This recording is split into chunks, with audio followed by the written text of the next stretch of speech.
Hi, I'm Philip Griffith with PSG Photo Solutions.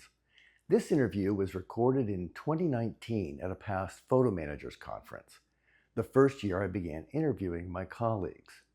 Although the year has passed, the insights shared remain valuable to anyone interested in preserving photo legacies. Enjoy.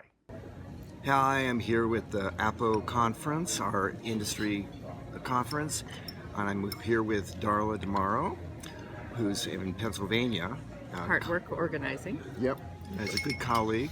And so, Darla, what's something that you've done this past year that's impacted your clients? Oh, such a great conference, and it's a good time to reflect on all of that.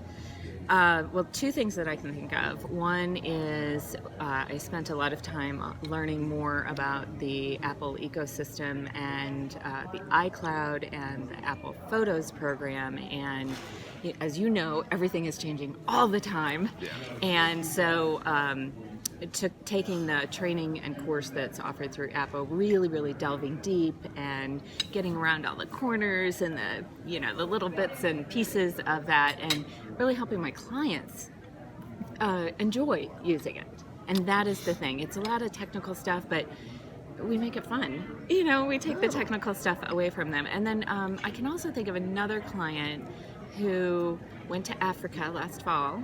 Oh, fun. On a lifetime trip, and she travels around the world all the time, but this lifetime trip to Africa with her family, it was so great because by the time she got back from Africa, I already had her pictures for her album picked out. Oh, wow. And not everybody can take a trip to Africa, right? We have a lot of clients who aren't doing that this year, but the fact that by the time they get back, we are already in the process of creating their albums, and I know you do some of that too. Yeah. And she had her album in hand by the time she went to Thanksgiving with her family. Oh, wow. And was able to share with her family. So that's the kind of thing that just puts the bow on all of what we learn all throughout the year. Great. Well, thanks. Thank you.